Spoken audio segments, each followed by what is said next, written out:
Yang Maha Kuasa ya, Kis tahu ya, Kis kan mempelajarinya.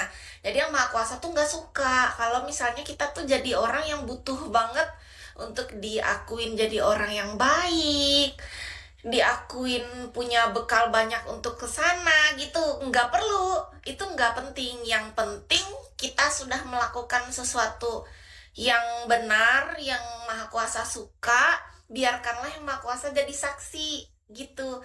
Karena kalau sampai ke ucap sama kita itu sudah di blacklist menurut Kis, nih pandangan Kis ya, contoh nih. Menurut kita sudah melakukan kebenaran dan kebaikan. Terus kita ucapkan, kita pamerin, semua orang harus tahu. Itu tuh kayak udah dicoret gitu loh, kayak yang ini nggak jadi, yang ini coret, ini bukan bekal lagi gitu. Karena udah ketahuan dengan sengaja kita kasih tahu.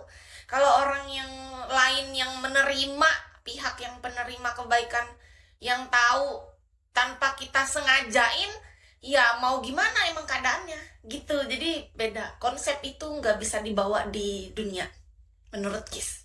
Beda kecuali nih ya, ada orang yang memang kompeten di bidangnya, yang dia memang orang penyebar berita-berita tentang itu.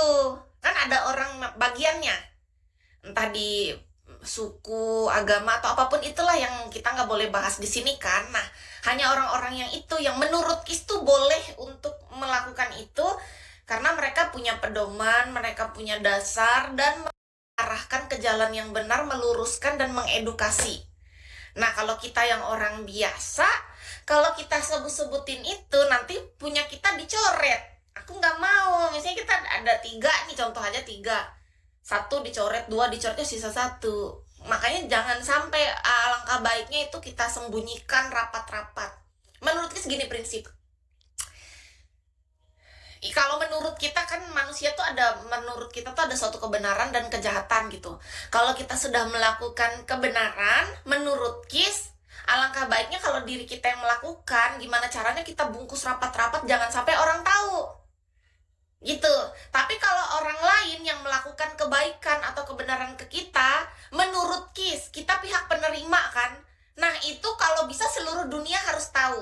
Kita harus mengabarkan itu, bahwa kita habis menerima kebaikan nih dari Yang Maha Kuasa melalui orang ini. Menurut Kis ini prinsip. Jadi ini beda. Kita mesti belajar, menurut Kis ya, ini pandangan Kis, antara pemberi dan penerima tuh beda konsep dalam kita bisa mengabarkannya. Kalau kita yang sebagai pihak pemberi, alangkah baiknya menurut Kis lebih baik itu dikunci, tutup rapat-rapat, biar Yang Maha Kuasa aja yang tahu. Kalau kebetulan orang tahu kan itu bukan karena kita gitu, kita dengan sengaja pamerin, orang harus tahu gitu, nggak perlu. Tapi kalau kita yang pihak penerima, nah itu beda lagi. Karena kita yang menerima, gimana caranya tuh seluruh dunia harus tahu kebaikan itu. Karena apa? Karena Yang Maha Kuasa senang bahwa Yang Maha Kuasa tuh baik loh, sudah memberikan kebaikan melalui banyak orang baik di sekeliling kita. Itu artinya Yang Maha Kuasa itu udah berhasil